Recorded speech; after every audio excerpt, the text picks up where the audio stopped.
മുസ്ലിം സമൂഹം പേടിക്കേണ്ട കുറച്ച് ആളുകളെ നമ്മുടെ ബാലുശ്ശേരിയിലുള്ള ഒരു മൗലവി പരിചയപ്പെടുത്തുന്നുണ്ട്. എന്തുകൊണ്ടാണ് അദ്ദേഹം ഇങ്ങനെ ആളുകളെ പേടിക്കേണ്ട ആളുകൾ ആരൊക്കെയാണ് എന്ന് അദ്ദേഹത്തിൻ്റെതായ രീതിയിൽ ചില പ്രത്യേകം ആളുകളെ പരിചയപ്പെടുത്താനുള്ള കാരണം അതാദ്യം അദ്ദേഹം ആരെയാണ് പേടിക്കേണ്ടത് എന്ന് അദ്ദേഹം പറയുന്നത് ഇൻഷാ അല്ലാഹ് നമുക്കൊന്ന് കേൾക്കാം. എന്നിട്ട് അതിൻ്റെ കാരണവും നമുക്ക് പറയാം. മുസ്ലിം സമുദായം RSSനൊന്നും ഒരിക്കലും പേടിക്കുകയേ ചെയ്യരുത്. ഒരു ഉപദ്രവവും നമുക്ക് ചെയ്യൂല, ദുനിയാവിലും ചെയ്യൂല, ആഖിറത്തിലും ചെയ്യൂല. നിങ്ങൾ ആരെങ്കിലും പേടിക്കുന്നുണ്ടെങ്കിൽ ഒന്നെങ്കിൽ ഇബ്ലീസിനെയും രണ്ട് മൊയ്ലിയന്മാരെയും. ഈ രണ്ട് സംഗതി അല്ലാതെ മുസ്ലിങ്ങൾക്ക് പേടിക്കാൻ വേറൊന്നുമില്ല. മൂർഖമ്പാമ്പിനെ പോലും പേടിക്കണ്ട. അതിനടുത്ത് കഴുത്തിലിട്ടാൽ പോലും ഒരു മൊയ്ലിയാർക്ക് ഷെയ്ക്കൻഡ് കൊടുത്താൽ നരകത്ത് പോകും. ഒരു പാമ്പിനടുത്ത് കഴുത്തിലിട്ടാൽ ചിലപ്പോൾ സ്വർഗത്ത് പോകും. അപ്പം എന്താണ് ഇങ്ങനെ അദ്ദേഹം പറയാനുള്ള കാരണം? ഒരു തെറ്റ് അദ്ദേഹത്തിൻ്റെ പ്രഭാഷണത്തിലൊക്കെ അദ്ദേഹം സ്വന്തമായിട്ട് കണ്ടെത്തുന്ന ആശയമായിരിക്കും. അത് ഇസ്ലാമിൻ്റെ പേരിൽ പറയുമ്പോൾ ഉസ്താദുമാരായ ആളുകൾ അതിലുള്ള തെറ്റുകൾ അദ്ദേഹത്തിന് തിരുത്തി കൊടുക്കും. അതങ്ങനെയല്ല, ഇങ്ങനെയാണ് എന്ന് പറയുന്നു എന്നുള്ളതാണ് ഉസ്താദുമാരെ പേടിക്കണം എന്ന് പറയാനുള്ള കാരണം. ഇനി നിങ്ങൾ നോക്കൂ, ഇദ്ദേഹം കണ്ടെത്തിയ ഒരാശയം ഇദ്ദേഹം പറയുന്നുണ്ട്. അതിൻ്റെ നിജസ്ഥിതിയും അതിൻ്റെ അബദ്ധവും അപകടവും ഒക്കെ ഉസ്താദുമാർ കൃത്യമാക്കി പറഞ്ഞു തരുകയും ചെയ്യും. അപ്പോൾ മനസ്സിലാകും സത്യത്തിൽ ആരെയാണ് ഒരു മുസ്ലിമായ മനുഷ്യൻ പേടിക്കേണ്ടത് എന്നുള്ളത് അവർക്ക് ബോധ്യപ്പെടും. ഇൻഷാ അല്ലാഹ് അദ്ദേഹം പറയുന്നത് കേട്ടു നോക്കും. ഒരു മൊയ്ലിയാർക്ക് ഷെയ്ക്കൻഡ് കൊടുത്താൽ നരകത്ത് പോകും. ഒരു പാമ്പിനടുത്ത് കഴുത്തിലിട്ടാൽ ചിലപ്പോൾ സ്വർഗത്ത് പോകും. പിന്നെ അതിൻ്റെ ഇടയിൽ നമുക്ക് തമാശയും ചോദിക്കാലോ. പിന്നെ ഒരു ഉസ്താദിന് കൈ കൊടുത്താൽ നരകത്ത് പോകും, ഷുവറാണ്. ആ രീതിയിലാണ് മുപ്പര് പറഞ്ഞത്.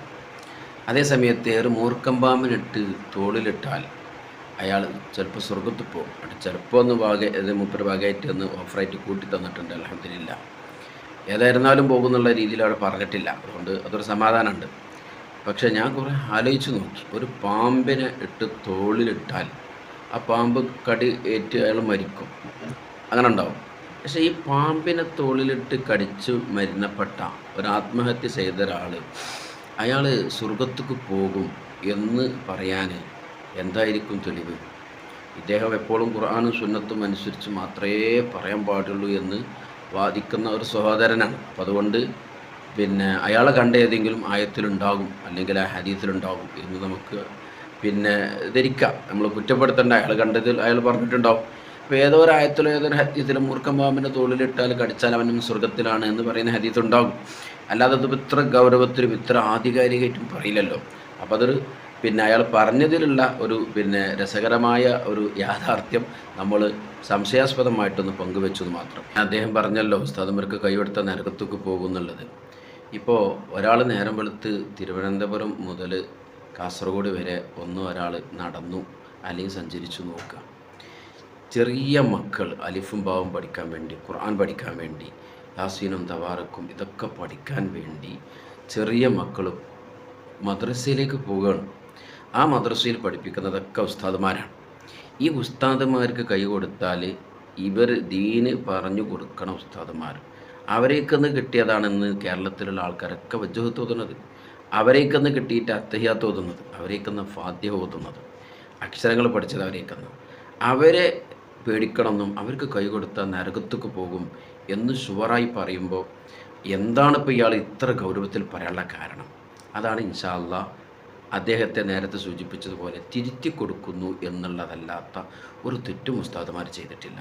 തിരുത്തേണ്ടതില്ലേ? ഇനി നോക്കുക, അദ്ദേഹം പറയുന്ന അപകടകരമായ കാര്യം അത് നമുക്ക് തിരുത്തേണ്ടതുണ്ടോ ഇല്ലേ എന്നുള്ളത് പരിശോധിക്കാം. ആകാശത്തിലായതുകൊണ്ട് എങ്ങനെ അല്ലെ പിന്നെ എല്ലായിടത്തിലും ഇങ്ങനല്ലേ, ഇങ്ങനെ ഇങ്ങനെ ഇങ്ങനെ ആർക്കും മനസ്സിലാവും. അപ്പോ അള്ളാഹു ഉപരിലോകത്താണെന്ന് പഠിപ്പിക്കുന്ന അള്ളാഹു ആകാശത്താണ് എന്നാണ് ഇദ്ദേഹം പറയുന്നത്. അത് അബദ്ധമായ ഒരു വിശ്വാസമാണ്. ആകാശം പടക്കുന്നതിൻ്റെ മുമ്പ് അള്ളാഹു ഉണ്ട്. ആ ഉള്ള അള്ളാഹുവിന് ഒരു ആകാശത്തിലേക്ക് ആവശ്യം ഇല്ല. ലൈസ കമിത്ലിഹി ശൈഉൻ. മറ്റുള്ള വസ്തുക്കൾക്കാണ് ഇരിക്കാനും നിൽക്കാനൊക്കെ ഒരു ഇടത്തിലേക്ക് ആവശ്യമാകുന്നത്. അങ്ങനെ ഇടങ്ങളും സമയങ്ങളും സ്ഥലങ്ങളൊക്കെ പടച്ചത് അള്ളാഹുവാണ്. അതിന് മുമ്പേ അള്ളാഹു ഇവിടെ ഉണ്ട്. അപ്പോൾ അതുകൊണ്ട് അള്ളാഹു താലാക്ക് ഒരു ഇടം വേണം എന്ന് പറയുന്നതും ഉണ്ട് എന്ന് പറയുന്നതൊക്കെ അബദ്ധമാണ് എന്ന് ഈ മൗലവിനോട് നമ്മൾ പറഞ്ഞു കൊടുക്കാറുണ്ട്. അപ്പോൾ ഈ തെറ്റിദ്ധാരണ ഇവർക്ക് വരാൻ ഇമാം മുസ്ലിം ഉദ്ധരിച്ച ഒരു ഹദീസ് ഇവർ ഉപയോഗപ്പെടുത്താറുണ്ട്. അതിനെ നബവി ഇമാം റഹ്മത്തുള്ളാഹി അലൈഹി ശർഹ് മുസ്ലിമിൽ വിശദീകരിച്ചതെന്ന് നമുക്കൊന്ന് ശ്രദ്ധിച്ചു നോക്കാം. അപ്പോൾ അള്ളാഹു ആകാശത്താണെന്ന് പറയാൻ വേണ്ടി ഇമാം മുസ്ലിം ഉദ്ധരിച്ച ഒരു ഹദീസ് ഇവർ ഉപയോഗപ്പെടുത്താറുണ്ട്. ഒരു ഇസ്ലാമിലേക്ക് കടന്നു വന്ന പുതുതായി വന്ന ഒരു വനിതയോട് മുത്തുനബി ഐനല്ലാഹ് എന്ന് ചോദിച്ചപ്പോൾ ഫിസ്സമായി എന്ന മറുപടി നൽകി എന്നുള്ളതാണ്. ഇതിനെ സർഹ് മുസ്ലിമിൽ ഇമാം നബവി തങ്ങൾ പറയുന്നുണ്ട്, ഈ ഹദീസ് മിൻ അഹാദീസി സിഫാത്തിൻ്റെ ഹദീസുകളിൽ പെട്ടതാണ്. അപ്പോൾ അള്ളാഹുവിൻ്റെ സിഫാത്തിൻ്റെ ഹദീസുകളിൽ അവ്യക്തത ഉള്ള ഹദീസുകളുണ്ട്. ആ സന്ദർഭത്തിലാണ് മിൻ അഹാദീത്തി സിഫാത്തി എന്ന് ഇമാമിങ്ങൾ പ്രയോഗിക്കാറുള്ളത്. അതറിയുന്നവർക്കറിയാം. അതുകൊണ്ട് ഫീഹ മദ്ഹബാനി, അതിൽ 2 വീക്ഷണമാണ് ഉള്ളത്. ഞാൻ പറയുന്നത് അല്ലെങ്കിൽ നമ്മൾ പറയുന്നത് ബിദഈകളായ ആളുകൾ ഈ 2 വീക്ഷണത്തിലും പെടുന്നില്ല എന്ന് കൃത്യമാക്കലാണ്. ഇത് വളരെ കൃത്യമായി ഇൻഷാ അല്ലാഹ് ബോധ്യപ്പെടും. ഒന്ന്, 2 വീക്ഷണങ്ങളാണ് ഈ വിഷയത്തിലുള്ളത്. ഇത് ഇമാം നബി തങ്ങൾ പലതവണയായി പറഞ്ഞിട്ടുണ്ട്. അഹദുഹുമ അൽ ഈമാനു ബിഹി മിൻ ഗൈരി ഖൗലിൻ ഫീ മഅനാഹു മഅ ഇഅ്തിഖാദി അന്ന അല്ലാഹു തആല ലൈസ കമിത്ലിഹി ശൈഉൻ വ തൻസീഹിഹി അൻ സിമാത്തിൽ മഖ്ലൂഖാത്ത്.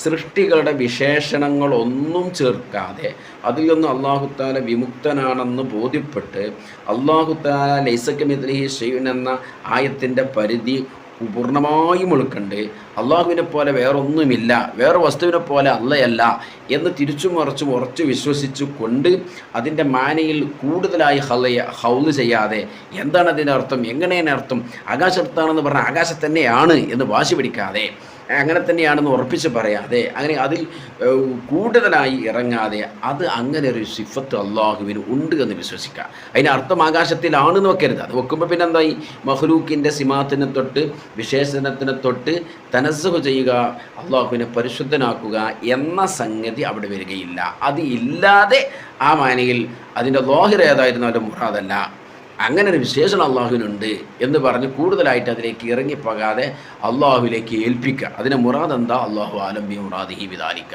എന്ന് പറയുന്ന ശൈലി. ഇതാണ് ഒരു ശൈലി ഉള്ളത്.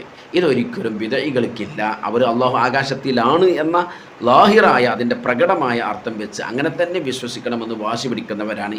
ഈ ആശയം ബിദഈകളായ നേരത്തെ പറഞ്ഞ ആ സഹോദരൻ ഉൾപ്പെടെയുള്ളവർക്കില്ല. രണ്ടാമത്തെ അഭിപ്രായം തഅ്വീലുഹു ബിമാ യലീഖു ബിഹി, അള്ളാഹുവിനോട് യോജിക്കുന്ന രീതിയിലുള്ള അതിനെ വ്യാഖ്യാനിക്കുക എന്നുള്ളതാണ്. അതെങ്ങനെയാണ്, ഫമൻ ഖാല ബിഹാദ, അങ്ങനെ അള്ളാഹുവിനോട് യോജിക്കുന്ന രീതിയിൽ അതിന് വ്യാഖ്യാനം നൽകണം എന്ന് കൊടുക്കുന്ന ആളുകൾ എങ്ങനെയാണ് വ്യാഖ്യാനിക്കുന്നത്? കാനൽ മുറാദ് ഇംതിഹാനുഹ ഹൽ ഹിയ മുവഹിദത്തുൻ തുഖിറു ബി അന്നൽ ഖാലിഖൽ മുദബ്ബിറൽ ഫഅല ലിമാ യുരീദു ഹുവല്ലാഹു വഹദ.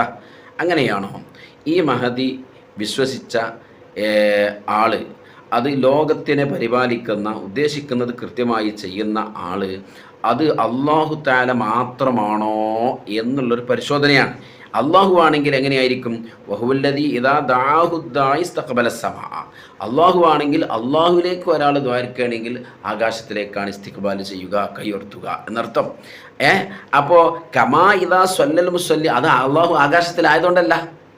അള്ളാഹുവിൽ വിശ്വസിക്കുന്ന ആളാണെങ്കിൽ അള്ളാഹു എങ്ങനത്തെ അള്ളാഹുവാണ്, അള്ളാഹുവിനോടൊരു കാര്യം ചോദിക്കുകയാണെങ്കിൽ കൈ ഉയർത്തുന്നത് ആകാശത്തിലേക്കായിരിക്കും. അള്ളാഹുവിന് വേണ്ടി ഒരാൾ നിസ്കരിക്കുകയാണെങ്കിൽ അദ്ദേഹം കിബിലയിലേക്ക് തിരിഞ്ഞ് നിസ്കരിക്കും. അപ്പോൾ ഈ മഹദി കിബിലയിലേക്കാണ് ഇശാറത്താക്കിയത് എങ്കിലും മനസ്സിലായി അള്ളാഹുമായി ബന്ധപ്പെട്ട കാബയിലേക്കാണ് തിരിഞ്ഞത്, കാബയിലേക്കാണ് ഇശാറത്താക്കിയത്. അപ്പോൾ അള്ളാഹുവിൽ തന്നെയാണ് വിശ്വാസമുള്ളത്.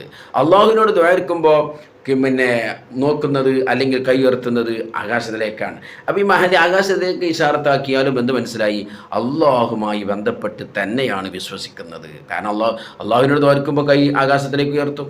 ഈ മഹദി കാബയിലേക്കാണ് തിരിഞ്ഞ് പിന്നെ ഇശാറത്താക്കിയത് എങ്കിൽ അപ്പോൾ മഹദി അള്ളാഹു തന്നെയാണ് വിശ്വസിക്കുന്നത്. കാരണം അള്ളാഹുവിന് വേണ്ടി നിസ്കരിക്കുന്ന ആളുകൾ കാബയിലേക്കാണ് തിരിയുന്നത് എന്നതുപോലെ ഇങ്ങനെ തന്നെയാണ് ഇമാം നബവി തങ്ങൾ പറഞ്ഞത്. കമാ ഇദാ സ്വല്ലൽ മുസല്ലി ഇസ്തഖബലൽ കാബ, നിസ്കരിക്കുന്ന ആൾ കാബയിലേക്ക് തിരിയും.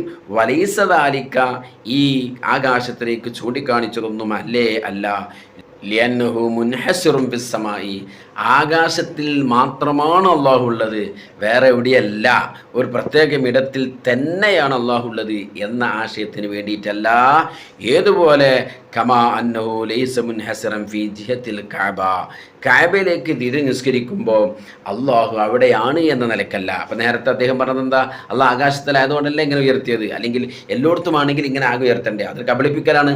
അള്ളാഹു എല്ലായിടത്തും ലയിച്ച് കിടക്കുകയാണ് എന്ന ആശയം ഇല്ല. അത് മുസ്ലിമീങ്ങൾ വിശ്വസിക്കണില്ല. പക്ഷേ അള്ളാഹു എല്ലായിടത്തുമാണ് എന്നുള്ള പ്രയോഗം ജനങ്ങൾക്കിടയിൽ ഉണ്ടാവാറുണ്ട് എന്ന് ഇമാം റാസി രേഖപ്പെടുത്തുന്നുണ്ട്. അതിൻ്റെ ഉദ്ദേശം എത്രമുള്ളൂ, അള്ളാഹുവിൻ്റെ ഇൽമ് എല്ലായിടത്തുമുണ്ട്. അവിടുന്ന് കളിച്ചിട്ടും കാര്യമില്ല, ഇവിടുന്ന് കളിച്ചിട്ടും കാര്യമില്ല, എല്ലായിടത്തും അള്ളാഹു ഉണ്ട് എന്നൊരു പ്രയോഗം മുമ്പ് കാലങ്ങളിൽ നടക്കാറുണ്ട് എന്ന് ഇമാം റാസി റഹ്മത്തുള്ളാഹി അലൈഹി അടുത്ത തഫ്സീർ രേഖപ്പെടുത്തുന്നുണ്ട്. അതിൻ്റെ ഉദ്ദേശം എത്രയേ ഉള്ളൂ, എല്ലായിടത്തും അള്ളാഹുവിൻ്റെ അറിവുണ്ട്. ആ ആശയം പറയാൻ വേണ്ടി അങ്ങനെ പ്രയോഗം ഉണ്ടാകാറുണ്ട്. പക്ഷെ മുസ്ലിമീങ്ങൾ ആരും എന്ത് വിശ്വസിക്കുന്നില്ല, എല്ലായിടത്തും അള്ളാഹു ലയിച്ച് ചേർന്നിരിക്കുന്നു, എല്ലായിടത്തും അള്ളാഹു ഉണ്ട്. ഇതാരും വിശ്വസിക്കുന്നേ ഇല്ല. ഈ വിശ്വാസമാണ് സുന്നികൾക്കുള്ളത് എന്ന് അദ്ദേഹം ഉള്ളിലൂടെ എന്താ പറയുക, മാന്യമായ ഭാഷയിൽ പറഞ്ഞാൽ ഉള്ളിലൂടെ അദ്ദേഹം അത് കടത്തിക്കൂട്ടാൻ വേണ്ടി ശ്രമിക്കുന്നുണ്ട്. അങ്ങനെ വിശ്വാസം സുന്നികൾക്കില്ല, എല്ലായിടത്തും ഉണ്ട് എന്നുള്ള വിശ്വാസമില്ല. അത് അദ്ദേഹം ബോധപൂർവം കബളിപ്പിക്കുകയാണ്. അപ്പോൾ അള്ളാഹു ഒരു ഇടത്താണ് അല്ലെങ്കിൽ എല്ലായിടത്തുമാണ്, ഇത് രണ്ടും സുന്നികൾ വിശ്വസിക്കുന്നില്ല. അള്ളാഹു ഈ ഇടങ്ങളൊക്കെ ഉണ്ടാക്കിയവൻ അവനാണ്. ഇത് ഉണ്ടാകുന്നതിന് മുമ്പ് അവൻ എവിടെയാണോ അല്ലെങ്കിൽ എങ്ങനെയാണോ അതിനാവശ്യമില്ലാത്തൊരവസ്ഥയിലായിരുന്നു, ആ അവസ്ഥയിൽ നിന്ന് യാതൊരു മാറ്റവും അള്ളാഹുവിന് വന്നിട്ടില്ല. ഇത്ര എളുപ്പ സുന്നികളുടെ വിശ്വാസത്തിൻ്റെ അകത്തുക. അപ്പോൾ കഅബയിലേക്ക് തിരിയുമ്പോൾ അള്ളാഹു അവിടെ, ആകാശത്തിലേക്ക് തോർക്കുമ്പോൾ അള്ളാഹു അവിടെ, അങ്ങനെ ഒരു വിശ്വാസം മുസ്ലിമീങ്ങൾക്കില്ല. ചില അയിമത്തുകൾ ഇതിന് അയിനല്ലാഹ് എന്ന പ്രയോഗത്തിലേക്ക് വേറെ അർത്ഥം കൊടുത്തവരുമുണ്ട്. എന്ന് പറഞ്ഞാൽ നമ്മൾ സാധാരണഗതിയിൽ പറയാറുണ്ട്, നീ എവിടെ കിടക്കണത്, എ പി ഉസ്താദ് എവിടെ കിടക്കണത് എന്നൊക്കെ പറയാറുണ്ട്. അതിൻ്റെ അർത്ഥം എന്താ, എ പി ഉസ്താദ് എവിടെ കിടന്നുറങ്ങണത് എന്നോ നീ എവിടെ കിടന്നുറങ്ങണത് ആ സ്ഥലം ആ പഞ്ചായത്ത് പറയലല്ല. അതേ സമയത്ത് നിൻ്റെ സ്ഥാനവും എ പി ഉസ്താദിൻ്റെ സ്ഥാനം എവിടെയാണ്, എത്രയോ മുകളിലല്ലേ എപ്പിസ്ഥാൻ്റെ സ്ഥാനം എന്ന അർത്ഥത്തിലേക്ക് നമ്മൾ പറയാറുണ്ട്. എന്നതുപോലെയുള്ള ഒരു പ്രയോഗമാണ് അള്ളാഹിൻ്റെ സ്ഥാനം എവിടെയാണ് എന്ന് ചോദിച്ചാൽ അള്ളാഹുവിൻ്റെ മഹത്വം എത്രമാത്രമുണ്ട്, എത്രത്തോളം അള്ളാഹുവിൻ്റെ മഹത്വം ഉണ്ട് എന്നൊരു ചോദ്യമാണ്. ആ ചോദ്യത്തിന് ഫിസ്സമായി എന്ന് പറഞ്ഞാൽ അള്ളാഹുവിൻ്റെ മഹത്വം ആകാശോളം ഉയർന്നു നിൽക്കുന്നു, വളരെ വലുതാകുന്നു. അപ്പോൾ വലിയ സംഗതിയാണ്, വലിയ സംഭവമാണ് എന്ന് പറയാനൊക്കെ ആകാശത്തിലേക്കാണ് കാണിക്കുന്ന പരിപാടി ഇന്നുണ്ട്. അപ്പോൾ അള്ളാഹു ഒരു സംഭവമാണ്, എല്ലാ നിലക്കും അള്ളാഹു തആല ഉയർന്നവനാണ്, അവൻ്റെ മഹത്വം വലുതാണ് എന്ന ആ വലുപ്പത്തരം വലുതാക്കി പറയാൻ വേണ്ടി അന്നും ഇന്നും എന്നും ഉപയോഗിക്കുന്ന ആകാശം എന്ന ആകാശത്തിലേക്ക് ചൂണ്ടിക്കാണിക്കുക എന്നത് ഉപയോഗപ്പെടുത്തി എന്നല്ലാതെ അള്ളാഹുവിൻ്റെ സ്ഥലം നിർണയിച്ചതല്ല എന്ന് വിശദീകരിച്ച അയിമത്തുകളും ഉണ്ട്. നേരെ ലാഹിറായ അർത്ഥം വെച്ച് അള്ളാഹു ആകാശത്തിലാണ് എന്ന് പറഞ്ഞവരാരുമില്ല. അങ്ങനെ ആരും അങ്ങനെ പറയാറില്ല എന്ന് ഇമാം നബവി തങ്ങൾ ശർഹ് മുസ്ലിമിൽ തുടർന്ന ശേഷം പറയുന്നുമുണ്ട്. ഏതായിരുന്നാലും ഇത് കൃത്യമായ ഒരു അബദ്ധം അദ്ദേഹത്തിന് പറ്റിയതാണ്. ഇത്തരം അബദ്ധങ്ങൾ തിരുത്തി കൊടുക്കുമ്പോഴാണ് അദ്ദേഹം എന്താക്കാറുള്ളത്, ഉസ്താദുമാരെ കൈപിടിച്ചാൽ നരകത്തേക്ക് പോകുമെന്നും മൂർഖം പാമ്പിനെ തോളിലിട്ടാൽ സ്വർഗത്തിലേക്ക് പോകുമെന്നൊക്കെ പറയുന്നത്. അതൊക്കെ വലിയ അപകടങ്ങൾ നിറഞ്ഞ ആശയങ്ങളാണ്. അള്ളാഹു തആല നമ്മളെയും നമ്മുടെ കുടുംബത്തെയും ഇത്തരത്തിലുള്ള തെറ്റിദ്ധരിച്ചു പോയ ആൾ, ഇയാൾ പാവാണ്, ഇയാൾ പച്ചപ്പാവ, ഇയാളെ ഏതൊക്കെ പ്രസംഗം എഴുത്തോ വായന പുസ്തകമൊക്കെ വായിച്ചിട്ട് ഇയാളത് ശരിയാണെന്ന് വിചാരിച്ചിട്ട് ആത്മാർത്ഥമായിട്ട് പറയണം. അങ്ങനത്തെ ഒരു സംഭവം ഇയാളുണ്ട്. അപ്പോൾ ആ തെറ്റിദ്ധരിച്ചുകൊണ്ട് പറഞ്ഞതാണ്. അദ്ദേഹത്തിൻ്റെ തെറ്റിദ്ധാരണയും തീർക്കാനും അള്ളാഹു അദ്ദേഹത്തിന് സഹായം ചെയ്യട്ടെ. ആമീൻ യാ റബ്ബൽ ആലമീൻ.